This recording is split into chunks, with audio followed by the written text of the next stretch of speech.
Who wants to look at the back of my hands? Boop, boop. Alright, so doing a little stippling here. Yep, that's right in the way. That's okay though. Stippling, and then, okay, here we go. So, I like the dots. Every time I do the dots, I'm always like, why do I do the dots?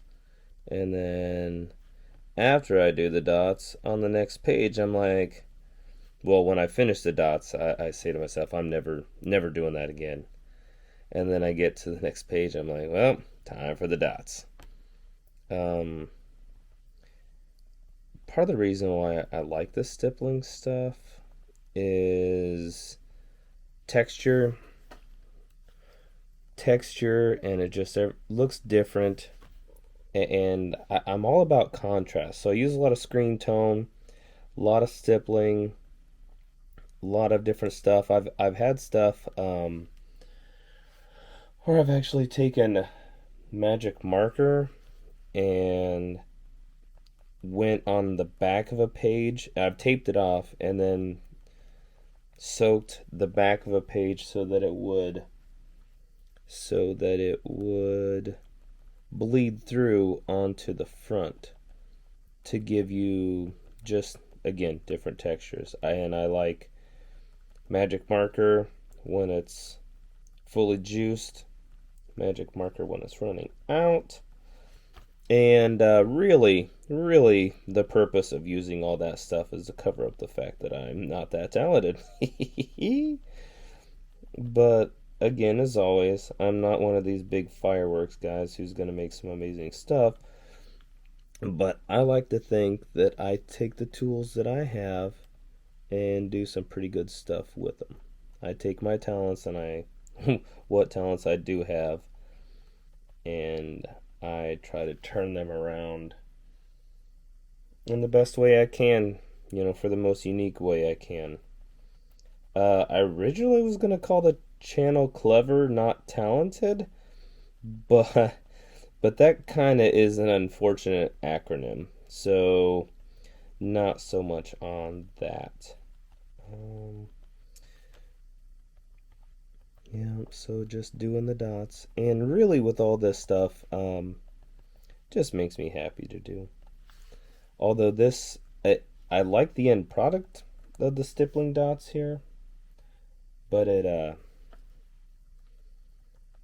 is kind of boring. Bop, bop, bop, bop, bop, bop, bop. Sewing machine, bibbidi bops. And on top of it, I'm using just about the most uncomfortable nib holder I could use. Speedball makes fine products, but their pens are not the most comfortable. Oh, and here's the smaller nib holder. I think it's the Hunt 102. That's a super super fine one. I just like it because it holds my page down sometimes. It's a nice holder so that I don't have to press my finger down, which you would be surprised how much force that you put down when you're doing this dibbity. Yeah, just lots of fun here. And a quick vid to break up kind of the monotony for me. And really, this is the last page of this story. It's kind of funny how everything come together. This is one of the middle pages of the story, but you kind of get going on your pages and you find out like, oh, I need to do lettering on this page. I've already done lettering on that page. Oh, I've just done the inks here. Or you get focused on layouts of something, and it all just doesn't come together in a linear way. It's kind of more event oriented than it is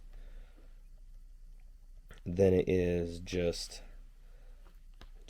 A to B. You kind of wind around a little bit. So this is page like 4 or 5 or something, I don't know.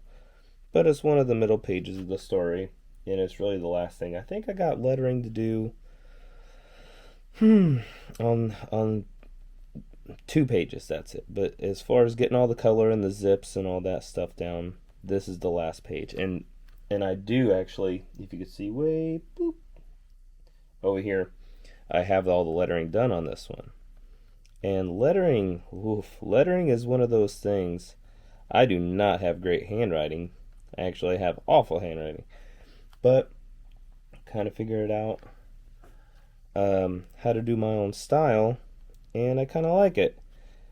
So, yeah, getting pretty close. Oh man, I really hope by the end of the week I can get all the color on this, finish up all my lettering, and the debate is I have 4 stories that are pretty much ready to start sending to people, and so I can start collecting rejection notices.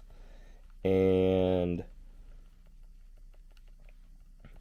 the debate here in my mind is that should I make a cover for every story or just put all the stories together in one deal for one cover.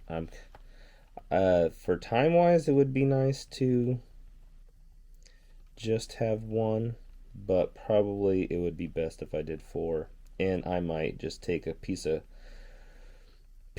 one of the panels that maybe I didn't use from each story or something like that and redraw it and make the cover. But instead of just swipe some of my own stuff and lightbox and put it back on. But I'm so meticulous sometimes that I'll probably draw something brand new. Doo doo doo. Yeah, I kind of like that. So, miss all the dots. And also, the thing that I do like about how I've bounced back and forth in my storytelling, I've seen a lot of these indie comics where you'll see like the cover is this most amazing art, or you'll see some of the last pages that are really good. Well, part of what it is like as you're making your story, you're getting better at telling the story, and you're improving your drawing. And a lot of times the cover's the last thing you do. So sometimes you throw your best fastball on that cover, but I hope that I'm getting a decent spin on all that because I'm going back and doing art in the middle pages. Although I will have to say I am pretty happy with my last page. But anyway, that's 7 minutes, 8 minutes. That's enough of me. But yeah, this is me dipping the dots. Until next time, yeah, use what you got. Use it good. Boop.